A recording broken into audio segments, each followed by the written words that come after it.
Hi, I'm Tammy Potter, and welcome to the Pregnancy Process Podcast, a show designed to help you navigate the hugely transformative journey to motherhood, where you'll hear the unique experience of experts in this area and the incredible stories of women sharing their conception, pregnancy, and postnatal journeys so that you can have a healthier, more informed pregnancy.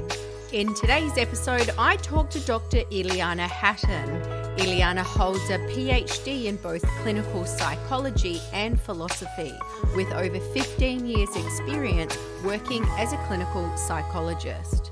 Her career has seen her support victims of crime, those in remote and rural areas, patients in the Australian public healthcare system, and included 3 missions with Doctors Without Borders, where she worked with survivors of conflict in the Middle East and Africa. Alongside her clinical practice, Ilena currently runs women's workshops centered around breaking trauma cycles. In today's episode, Beyond the Reflection, exploring body image through the maternal metamorphosis, you'll learn about the profound physical, emotional, and psychological transformation women undergo during motherhood, as we explore the complex struggles women face with body image and self-worth during the pregnancy and postpartum experience. We discuss the physical changes of this transformation against the backdrop of societal pressures and why it's so important to find joy, value, and pleasure in our bodies and see them for their capabilities rather than solely focusing on physical appearance. Ilena, thank you so much for your time today. It's fantastic to have you here with us.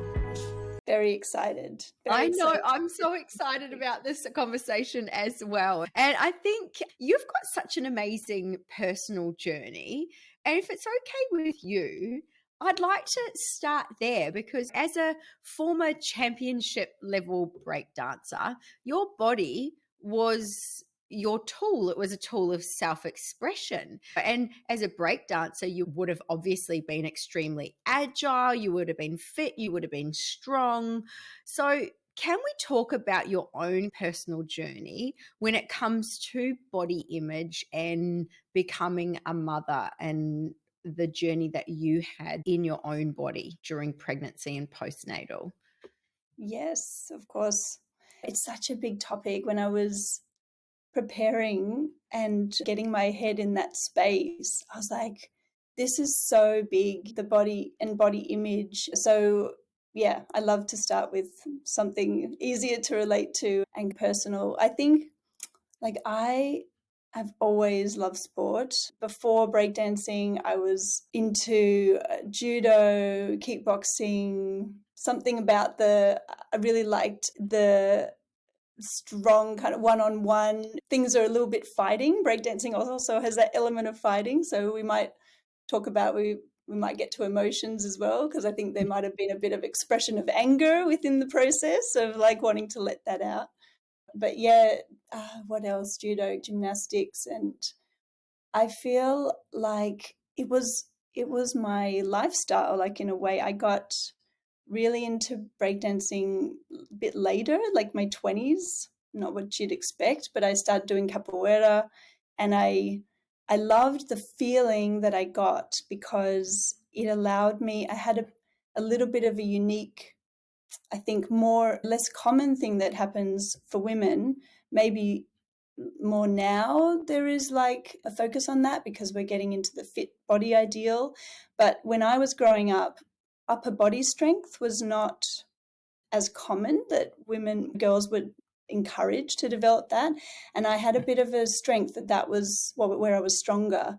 And so I loved that feeling of being able to do 10 pull-ups or push-ups or fight somebody, or there was a real power that I got from that. And I think that now when I look back, I can see that there was, without knowing it, there was a little bit of an addictive quality, both to just showing up and having all the endorphins happening, but also the amount of reinforcement that I got when I was looking fit. And so I think now becoming a mother, that really threw it into perspective, that when that wasn't as available, or my body is not doing the things that I used to be able to do, and I'm not getting the same reinforcement, maybe being older as well, moving into my 40s, it becomes clearer what was a bit of an issue maybe coming up there, how attached I was to that, and the addictive quality of,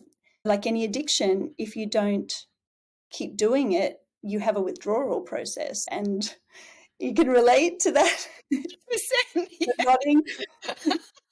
Sorry, I'm like, yes, tick.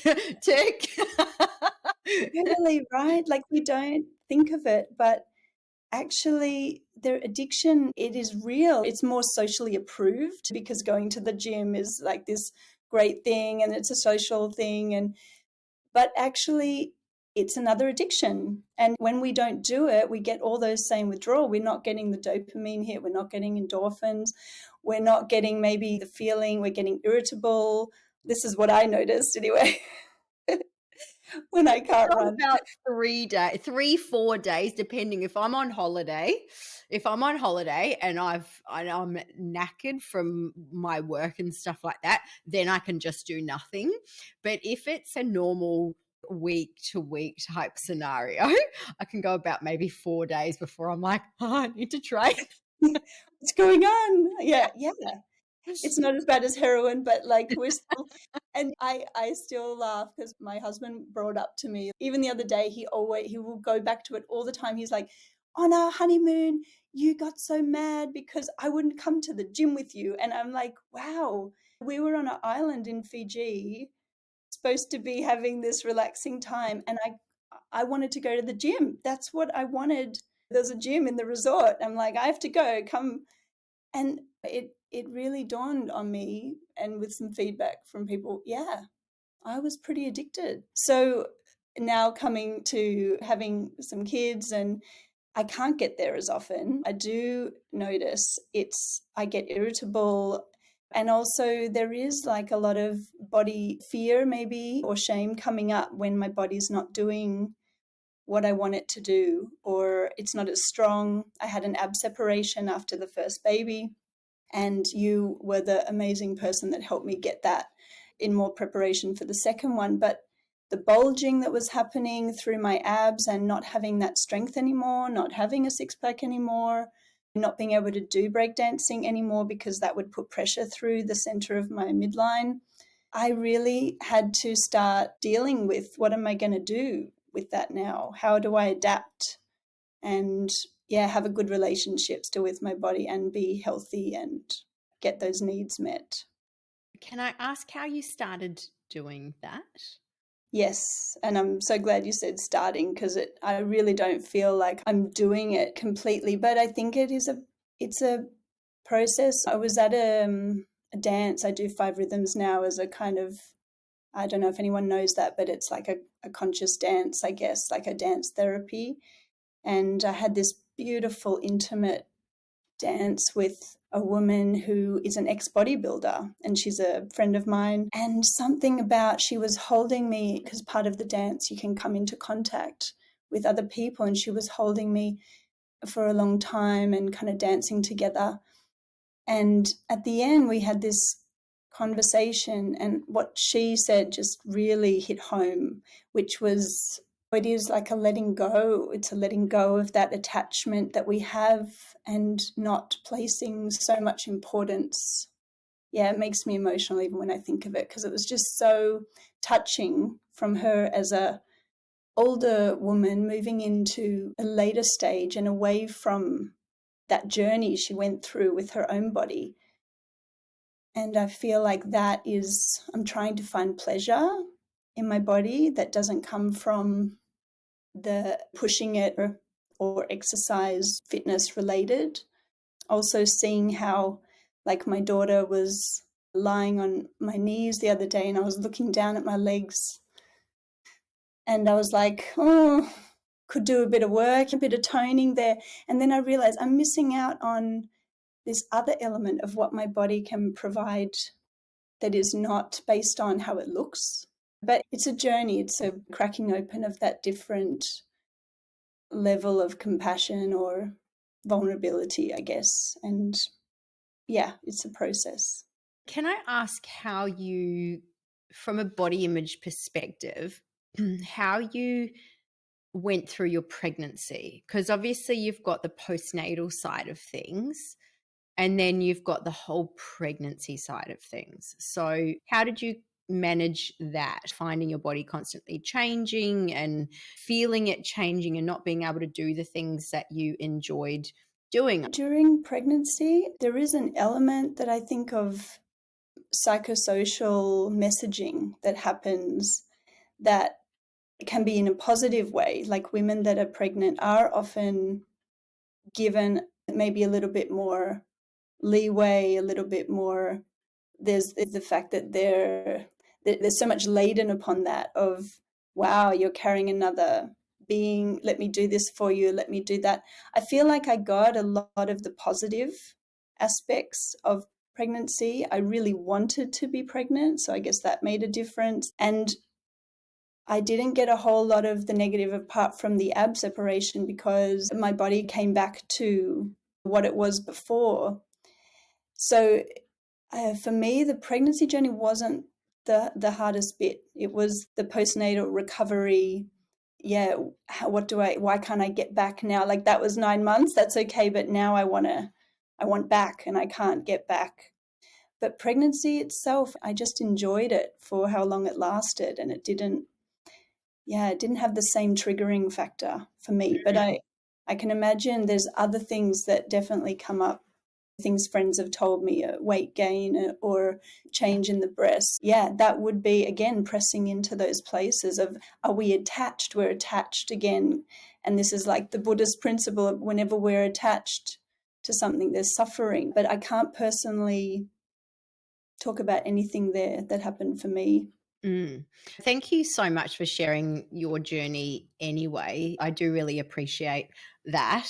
So, talking about psychological factors and biopsychosocial, and body image has been described as the picture of our own body that we form in our minds. So it's how our body appears to ourselves.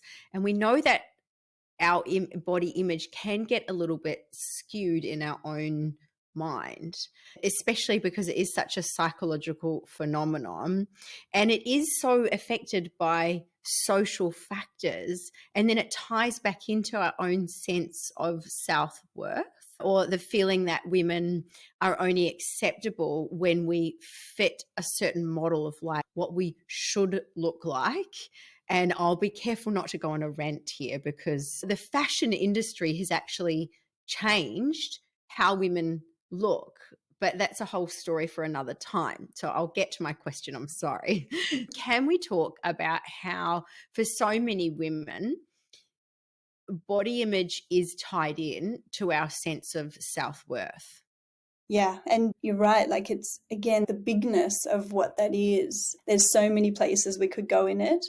And picking up on that first bit you said about the image in our own minds, like, we know that there is a whole layer there where people have an image that doesn't necessarily relate to reality. We can create what we look like the obvious examples are in eating disorders, when someone with anorexia will look in the mirror and see that and think or image themselves as fat, and yet the reality is they could be on the verge of dying from starvation. So that's a whole section in itself, like body dysmorphia. That could be a whole probably session in itself. But the other part of the question, which is that, how is self-worth tied with body image? I think you're, again, like really hitting the point, because I was also going to talk about the biopsychosocial model. I think there are these, it's in all of those areas. Each of them is reinforcing that message, that what we look like and how appealing we are may be attractive, or even going as far as sexualization, that is tied to self-worth. And so, like, just to mention each of them, I guess I want to start with the psychological because that's my background, and also it's probably the one that we might know most about. Like we might get a sense of that because we're all immersed in it. But the psychological aspect of why is self-worth tied with body image is about what is the messaging that we've gotten. What are we encultured to believe as women? And this goes back thousands of years, that we go back to, again, like the start of patriarchal systems, even to the Venus of Willendorf, like that first figurine of the woman. There is still discussion over, was that about the ideal woman? Are they depicting what should be an ideal woman, or was it more of a fertility? There's still controversy. So this is like thousands and thousands of years of messaging of that women are valued for what they look like or for their ability to procreate, which again can be related. You know, how wide are your hips? How many babies can you have? I was just watching Bridgerton the other night, and she's looking at her. How are the teeth? How are the hips? Like, she's being valued on her physical appearance, on the characteristics. And then, of course, that changes with times. Maybe we're not in that age anymore, but then things like, yeah, as you said, the fashion industry, different trends, then the ideal woman changes. When we maybe were growing up, I think we're around the same, Gen X, Gen Y, like it was the slim woman was all the rage in the 80s. And now we go to the gym and everyone wants massive butts and they pay money to get implants, and we will go to any lengths. And I want to talk about that also, like in this, it's not just body image, but it's part of this larger context of messaging, that I think the body is like, doing it in the body sense is one part, but it's this larger messaging, which I just heard. I don't know if you've heard of Gabor Mate. Have you heard of, he's like a very famous now public speaker, psychiatrist, doctor, medical background, who speaks a lot about trauma, just beautifully. Just, he's so worth watching, stunning, softly spoken. And he just recently came out talking about how 80% of autoimmune disorder sufferers are women. And why? Like, why would there be this gender difference? We're living in the same society, the same pollution, the same environment. It's not long enough for there to be genetic changes. It's because women they have a role. They're encultured to believe that they are emotionally responsible for the needs of others, that they need to suppress healthy anger, that they identify strongly with duty and responsibility, that they even absorb the stress of those around them. They're more aware of it, and they also feel responsible for making it better. So this thing of controlling the body or changing the body to fit what is pleasing to others is part of like a larger, my worth is how I make others feel and how well I do that job. Do you know what I mean? Yeah. Well, it's And that so, internalization, isn't it? Like we internalize everybody else's needs and suppress our own. We suppress our own persona and who we are and how we really want to relate in the world, because we've been taught that we're not allowed to be angry, because you mentioned anger. It's very unladylike for women to be angry, right? So yeah, you're either crazy or hysterical or a bitch, or there's a number. It's just ongoing. Yeah. And that's the programming. Like that's our culture, at least in the West. Yeah. So this is the psychological aspect. So women are taught and will mostly take on that role of, I need to please the other, make sure that I'm doing everything to meet their needs, and that my worth and what makes people happy and where I fit is to also be this. Often our power is in sexualization. We see that in the social media. This is getting into the social aspect. But that really pleasing others and meeting that ideal, and we cannot disappoint. Brene Brown talks about do it all, do it well, and never let them see you sweat.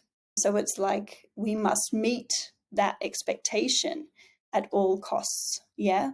So this is the psychological aspect. And then I feel there's the social aspect, which is social media, environmental stresses that kind of hinge on that. And I'll talk about how that relates because it comes back to biology as well. So the biology is also that you've explored hormone stuff probably in your ventures. So talking about estrogen, there is a significant difference in terms of the effect of estrogen. And I think when we start to talk about, we can come to how that relates in pregnancy, because you might know more about what exactly is happening with the ratio of hormones in pregnancy. I'm not all up on that. But just in terms of the effect of estrogen, what's interesting is that women, again, estrogen is the modulator and the master modulator. So it regulates, it makes women more alert than men to potential threats in the environment. So we're more emotionally sensitive. And again, when we're programmed that it is a threat to not meet the standards or not meet the expectations, our estrogen also means that we're going to be hardwired to make sure that we're always doing what is required of us and not to cause any disturbance. That's the tribe. Don't go outside the tribe. Don't cause any problems or do something that's unacceptable. So at all these different levels, we are almost hardwired and geared to create the body image that is expected of us and to look the way that is expected of us, to make sure that we are loved and remain acceptable and part of society or in relationship. So it sounds almost a little bit like we're designed to conform, because if we don't conform, and when you talk about tribe, the worst thing back in tribal days would have been to have been pushed out from your tribe, because tribe means safety. So the tribe means that you can eat, that you have shelter, that you've got people to protect you, especially as a female. So the one thing that would have equaled death would have been to be pushed out of your tribe because you didn't conform. Isn't Yes. that interesting, huh? Exactly. And when you layer that with then the expectation of what you need to be acceptable in the tribe, is that you need to make sure that you look a certain way and you're appealing to the male species and you do everything that is asked of you and pleasing to others, and don't bring too much of what might be going on underneath. Your role is to absorb all the stress of what's happening. Then, yeah, it sets up the perfect storm for having to really control and make sure that that is always the way that it should be, according to whatever it is that is the ideal that is placed in front of us. But it's it's almost unconscious. We don't think we're doing it, but we're being programmed from all sides, really. And with social media, it's just blown into this totally other level, because there's new threats. There's a new level of threat, of not being part of the online tribe in a way. Something that ties it in a little bit more, which is because it's quite conceptual, I guess, what I'm painting. But to tie it back to the body, I just want to say one thing there, which is the body is something that we can control. Sometimes it will feel we can control when we can't control the other aspects. And I think that's a piece that's important as well. Absolutely. And that literally blends exactly into my next question. and and I may be generalizing here, because maybe not every woman does it, but many women do things to control what their bodies look like, from controlling what they eat, what they drink, how much they exercise, the type of exercise they do. And when it comes to pregnancy, there is a distinct lack of control over what happens to a woman's body, which can be very, very difficult for some women. Can we talk to how women can start to let go of the things that they use to help feel centered and controlled when it comes to their bodies and body image? Yeah, I feel like, again, it's a really big one, right? Because often the control is a coping mechanism. It's something that has helped to keep us away from maybe more vulnerable, more uncomfortable places. Yeah, I'm thinking of an example of, and in my own experience, for example, controlling how well I can perform or how much I achieve. It is a way for me to not be in contact with some very uncomfortable feelings of maybe fear or anxiety or shame. Control, it helps me to manage that and maybe at least temporarily put a bit of a band-aid on it. And so if we just try to release control without addressing the thing underneath, that can feel very, very confronting, and often we'll get resistance to that if we're talking about in therapy. So I would say it's, in a therapeutic process, it would be understanding why we're controlling and what is the control protecting us from. This sounds very much internal family systems based. Am I correct? Yes, yes. We're all in it. You're all up in Yeah. it. Yeah. I definitely understand what you're talking about there. You're talking about the control being let's say, the protector of the vulnerable part or the hurt part or the part underneath that you don't want the world to see almost. Yeah, I understand that. Mm. Yes. So then I guess in order to help let go of that, you'd need to address the vulnerable part. And forgive me if this is what you've just been saying, but you'd need to figure out what that vulnerable part actually is. And my guess again would be that would be needing to happen in therapy. Or are there other ways to do that? I think maybe the most direct way, or if people are really wanting to do that in a long-term solution, yeah, we have to go to the underlying. But it can also be, I think, in maybe just understanding more about the emotions that underlie that and how we can help regulate ourselves. What would be reducing, say, the fear, or how to manage the shame or whatever exists underneath.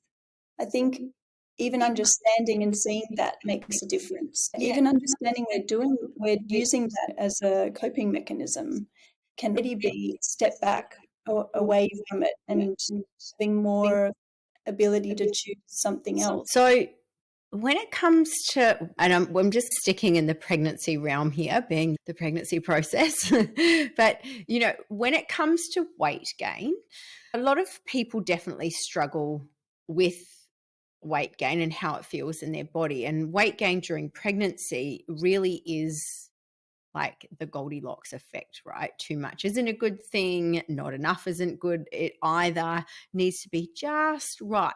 And finding that balance of the weight gain during pregnancy being just right is actually really, really difficult. And the reality is that so much of the weight gain during pregnancy can't be controlled. And I guess we're starting to get into that shame, judgment kind of realm. But sadly, there still seems to be feelings of judgment around this weight gain, right? And there's feelings of judgment from others. There's self-judgment as well. And when it comes to like unhealthy behaviors, because I've certainly witnessed in the gym some very unhealthy behaviors from pregnant women, maybe exercising to excess to try and maintain their weight or not gain too much weight, just not honoring what's happening in their body by continuing to just train exactly the same way during their pregnancy as they did pre-pregnancy, maybe not easing off on the weight, I guess is what I'm trying to say. So would it be that the judgment side of things that would be driving that? Yeah, it sounds like, I wonder about if you've ever asked, have you ever gotten any feedback from clients about why they do? No, no. Well, these aren't my clients doing that, because I Ah, try to instill in my clients the balance and understanding that training during pregnancy is about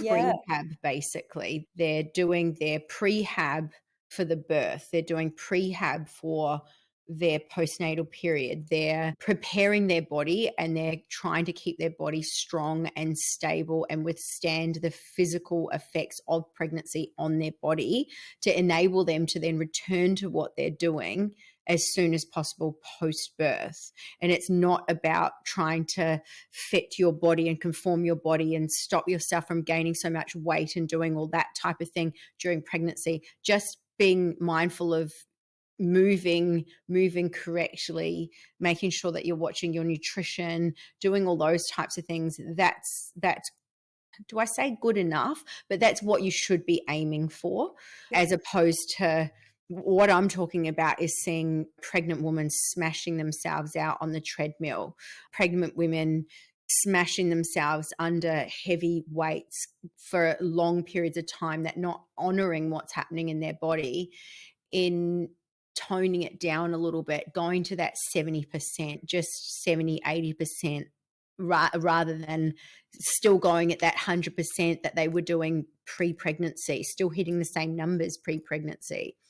So I wonder where that comes from. I would almost think, I don't even know whether women are aware of what would be ideal for them to do. And in the face of no knowledge, they just continue to do what they've always done. And I guess, yeah, you might have hit it, that the changing in body and the loss of what we're used to, what we're attached to, and the whole world is in flux, would likely, often when we're pregnant, it's like a whole, wow, this is totally new, might bring up fear. And then again, using anything we can do to control that. And yeah, can I control my body, at least, even if I can't control what's going to happen after the birth? I do wonder if that's an aspect of pushing harder or not slowing down. But I don't think a lot of women even realize what they would be beneficial for them, because nobody's teaching that. How much of it comes from self-judgment, do you think? Like they're judging themselves on how little weight they put on, or how little their body changes during pregnancy, or they feel like if they are gaining a lot of weight, which can happen for some women, but sometimes it can be water weight, if you know what I mean. And there's that judgment, they're trying to fight the judgment from others about how their body looks and how much weight they've put on during pregnancy and that type of thing. Can we talk about that, the judgment aspect of it? Yeah, I think there would be that. And I also wonder about the journey of pregnancy and birth. It also is just one of those major life transitions that just throws up stress in general. The stress of, do I have all the stuff? What's going to happen next? Everything's changing, and now my partner and I are not getting along, or he doesn't look at me in the same way, or he doesn't want to have sex, or I don't want to have sex, or like it's just this massive transition process. And usually during transition, we're in stress, we're in our stress response. We don't naturally move towards change. Like, even if we want the baby, the whole process of getting there, it's like appointments and people telling you what to do, and now there's something wrong and all my hormones are up, and we're just far more emotional. And then with more emotion coming up, suddenly our protector mechanisms come into place, whatever they are. There's the perfectionist, and there's the, if I just do it hard enough and I get off that kilo, everything will be much better. Or if I do this, people will like me more. Like it, yeah, I feel like it could be also just the transition, and it raises up all those big emotions and the big hormonal. And then we are our system goes into, yeah, let's deal with this. How do I manage? Right? Right. Yes. How do I manage this? And that's when all the managers step in. Yeah. Yeah. And the judgment is part of that. Like the judgment is also often a way that we manage ourselves. It's not good enough. What are you doing? This is part of our parts. Yeah. Like you should be skinnier than that, da da da. That is also the judgment aspect is often one of the ways that we manage underlying fear, anxiety, shame, whatever it might be. So judgment can be much higher, self-judgment, expectation of judgment from others. Yeah. So I feel like we're peeling back a bit of an onion here, and we're getting a little bit deeper into the layers. We've come from that biopsychosocial thing.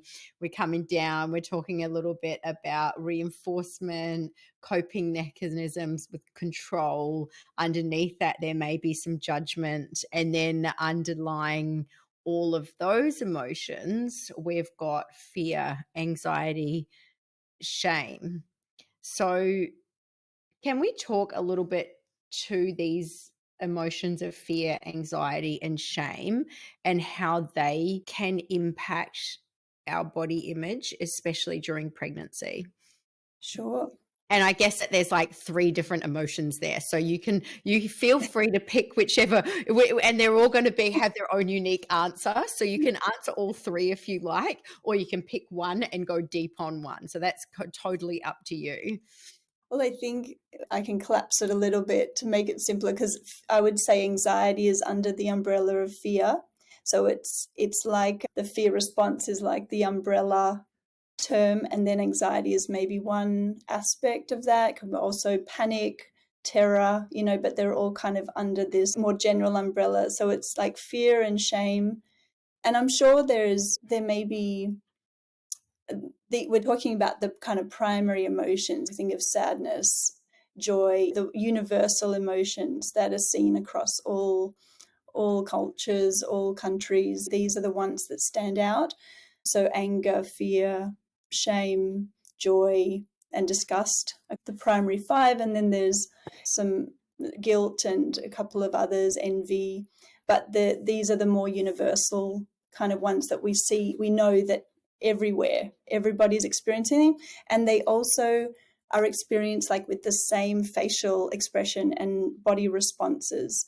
So if you see, a tribesman in the Amazon and they feel sad, you'll be able to recognize that they're sad because the facial expression is almost identical to what you would have in Midtown New York, right? So this is that universal aspect. And it also speaks to the function of emotions. The function of our emotions is to communicate to ourselves what's going on and what we're feeling in the environment and what we like, don't like, or what we need, and then communicate to others because we show it on the face.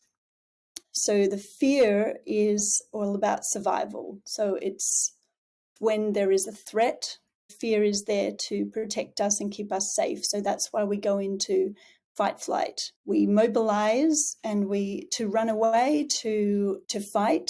And now there's like extra that we understand from research. We've also got freeze. So to freeze in your tracks and maybe go dead, look dead, or so that a predator will not do something. They might think there's nothing going on, so they won't keep attacking. And then the last one that's just come into the literature now is fawn. So it's like what we also do is try to please others, which comes back. And I think this beautifully ties us back to that earlier research about estrogen, in that I really do think that from what we understand, women are hardwired to be a bit more sensitive to threat. Yeah, like in a way, we've had to, like in the past, women have needed to be more aware and able to respond to threat, because I guess there may have been more dangers in a way to our safety, or we don't have exactly the same level of resource as a man to respond, maybe physically sometimes.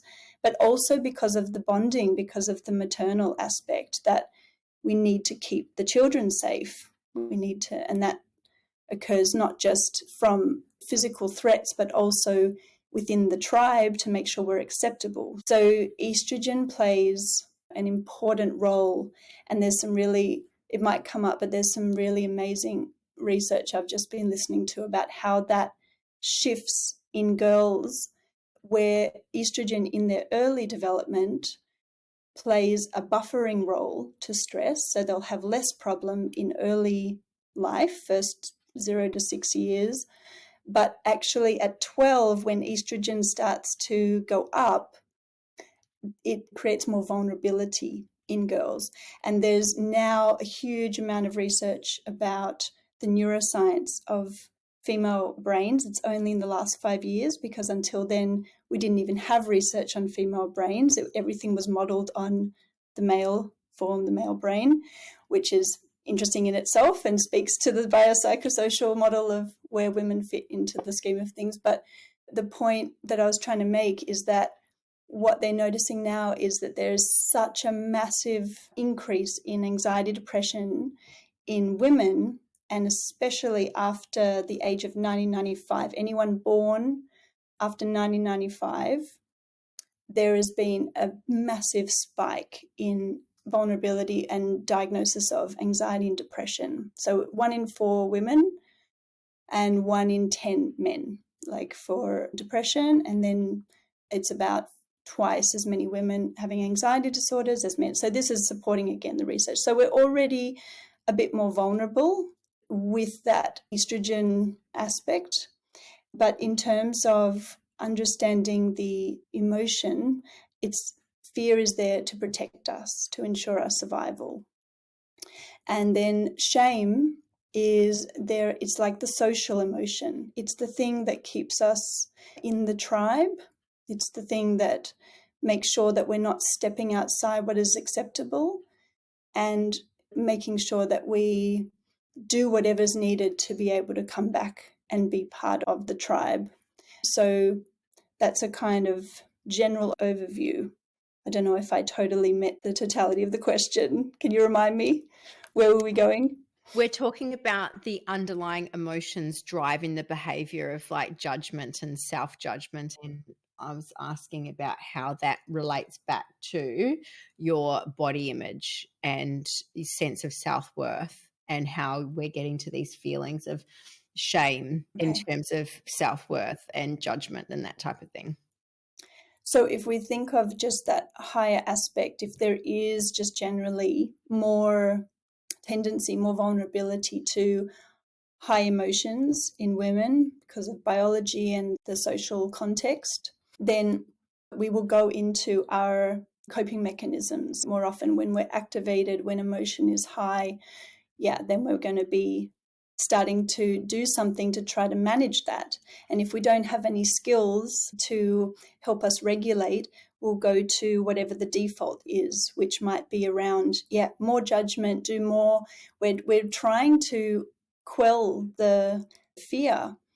And paradoxically, of course, the problem is that it doesn't necessarily do that. Trying to perform more and do more and push more is just depleting us instead of really meeting the need of feeling safe. How do we come back to not feeling in threat all the time? The bigger question. And then when that ties into the birth and the postnatal period and feelings of not being safe and anxiety and an underlying emotion of shame, can we talk about how that could then flow through into the birth and postnatal period? Because obviously when we think about birth, you are so exposed. Yeah, the birth process itself is, I think we touched on that maybe last time we were speaking about how to birth more easily and naturally, it helps to feel like safe. And often that is quiet, dark room, away from any interruptions, allowed to go within and listen to the needs of the body. And often birth centers, although they do their best and they try to create that, don't always meet it. There are people walking in and out, lights on, lights off, asking questions, intruding or not.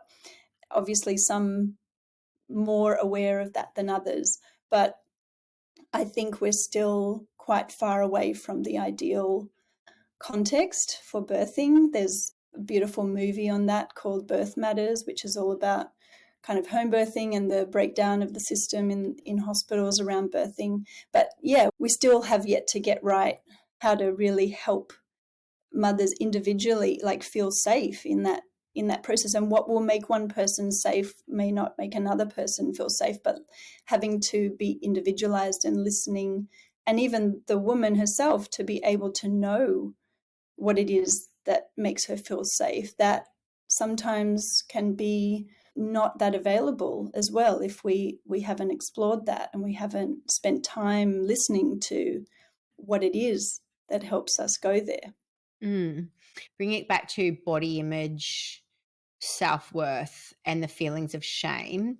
How would these things impact the birth and the postnatal period? The feelings of shame, feelings of fear.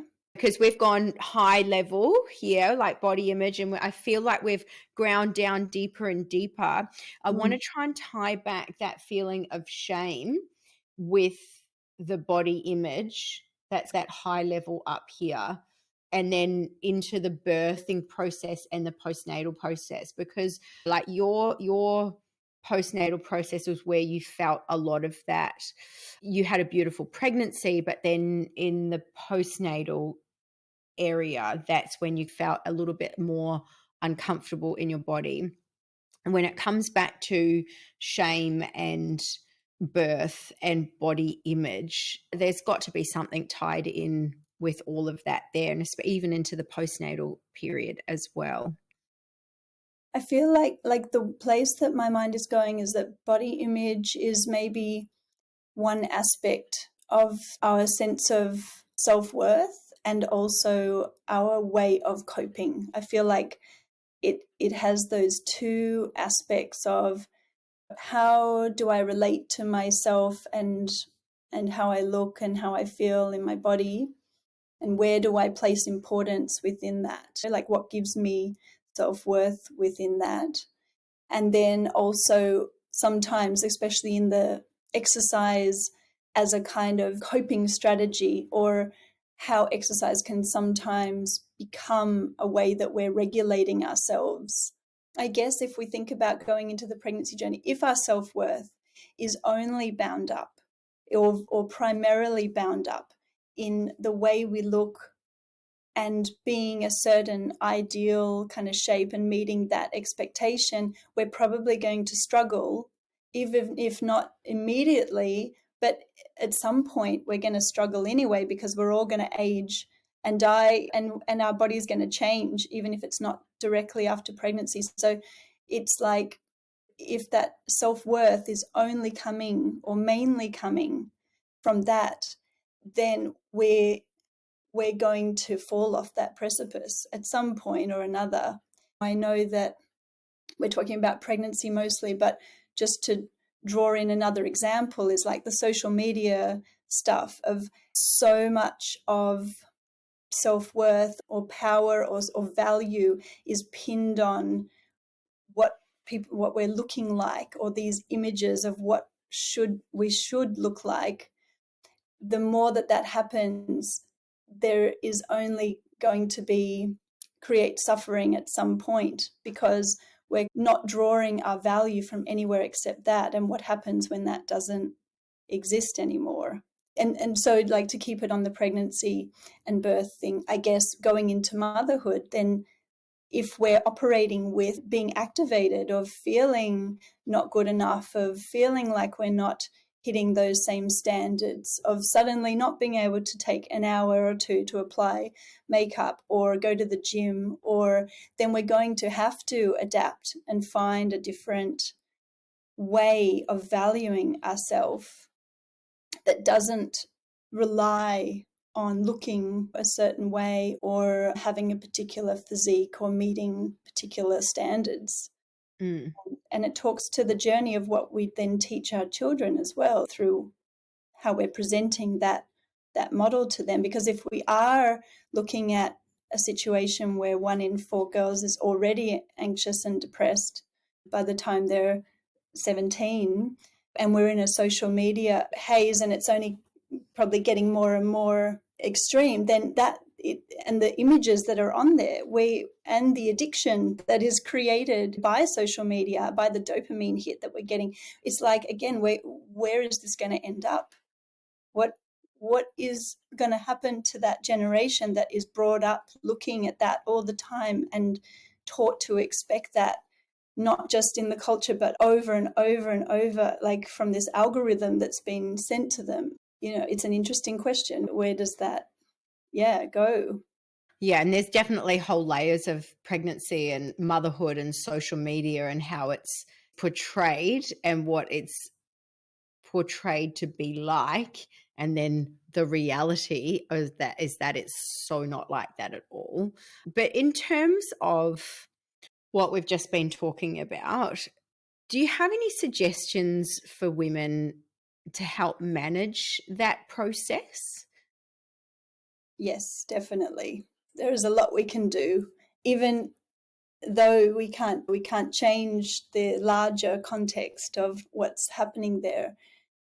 There is a lot we can do just for ourselves. And I think it comes down to, especially for body image and linked in with the shame kind of component, we need to recognize how much that is a illusion or standard set up for us by someone else, not ourselves, that is not particularly healthy. And instead, we should be practicing a different messaging, which is a lot of kindness, compassion, self-compassion, finding pleasure in the body that doesn't relate to how it looks, but how we feel. What are the needs? It doesn't have to be sexual pleasure, although that's a big part of it. But it is more about how does our body take in pleasure on all levels, like what we see and hear and while we eat. Or there is so much to the body that is, body image is not important at all. Like, that's not the value that we should be placing on the body. It's what it does for us in being able to sew or ride a bike or see amazing views. Like, this aspect of how the body gives us enjoyment and amazing experiences is so much more important. And compassion for ourselves, I think it's almost an epidemic of the having to push harder, do better. It's never enough. We need to be sending everyone, and especially women, a lot of messages around how important their needs are. Especially for mothers, I see so many mothers who are so aware of the needs of their family and their children, but it's so difficult for them to make a space, or a space is not available for them to meet their own needs and be nourished as a woman outside of being a mother or a partner. Or where is that space? How do we create these parts of the week or hours, or to explore what she needs? What does she need as a mother to keep mothering in a way that is modeling her value, not related to body image or how she looks or what she does, but actually who she is as a person? That's going to make a much stronger, enjoyable mother to be around, and also a good role model for her children seeing her. I think that journey can actually start way before pregnancy, and that's finding your value outside of specific set kind of guidelines, right? So your value outside of your career, your value outside of being a partner, I think, because we can wear so many different hats, and I think it's about figuring out who you are outside of those big blocks of, you're talking about mother, wife, strength coach, psychologist, doctor. Is that what you're talking about? Yeah, I don't know the exact details of the study, but I listened recently to somebody talking about, they looked at the well-being or the happiness level or some kind of aspect of the child and tried to work out what was the factor that made the difference. And the factor was how happy was the mother, like at an authentic level, not a face that she put on, because children can sense when it's just a face, but how actually fulfilled in herself was she. And that's what creates children that feel fulfilled and high well-being levels and are excelling in ways that are not just achievement, but in general health and well-being, mental health. So that is the factor. How happy was the mother, like in herself? That's what makes the difference. So it is like trying to become aware of how we're conditioned and having enough distance to be able to make choices that don't necessarily have to fit with that we make choices based on a more healthy messaging, which is not that our needs come last, but a different message that we want to create for how we live as women. And I feel like you've almost answered my last question. But if there was one thing that you wish all women knew before having a baby, what would that be? Wow, that's a big one. I feel like I want to go back to the last answer that I gave last time, which was not that they knew, but that they feel, because I still believe that it is, again, in that ability to access feelings of safety and worthiness and lovability, and that they are good enough exactly as they are without having to change anything. That's what I hope that they would feel, or be able to feel, at least for, doesn't have to be forever, but for periods of time. Yeah. Mm. Well, that's the holy grail that we're all searching for, isn't it, really? Like that we We can can get there. we can, and even if it's just little glimpses or just moments where you get to sit in self, just in Yeah, self, that's quietly, it. calmly, confidently, in self, and Yes. feeling fulfilled. I think that's the holy grail. It's what I think as humans, what we should all be striving for. But getting there is the hard part, because you've got to go through all of these layers that we've just been talking about: the fear, the anxiety, the shame, the judgment, the self-judgment, all of that type of thing. So it is a journey. And I think as women, you are right, we have so much conditioning, and also the whole intergenerational thing as well. I mean, this is a whole side note, but I saw recently a study was done, I think, showing that, is it 7 generations of trauma that are held within our cells, like going back 300 years or something crazy like that. And then when I think about it from a female perspective, as females, when you think about our lineage, we are, the eggs inside us go then to form the next child, which the next female child has got bits of us. So we literally have the female lineage, like DNA, passed down to us from hundreds, thousands of years ago. It's crazy. Yep. Yeah. I know. It's mind-boggling, isn't It it? is, isn't it? It's like Yeah. one of those mirrors that just keep going forever. Like, Yes. yeah. Yeah. Or I'm thinking of the Russian dolls. Oh, Ileana, it is always such a joy to talk to you and see your beautiful face. Thank you so much for your time today. You're always so enlightening and have always got such an amazing perspective on things. So thank you so much for your time today. I really appreciate Oh, you're so heartwarming. Thank it. you for having me. And if you're hearing this message, I want to say a huge thank you, because it means that you've listened to this entire episode. Of course, if you have any questions about the things that we covered in this episode, or want to know more about me or my other projects, you can find me on YouTube and Instagram at The Pregnancy Process. For those currently in their conception or pregnancy journey, you can apply to join my complimentary but private community, the Preggy Training Crew. And you'll find my community application and social media links in the episode description. And of course, if you enjoyed this episode, I absolutely encourage you to share it with other women just like you. And I look forward to seeing you in the next episode.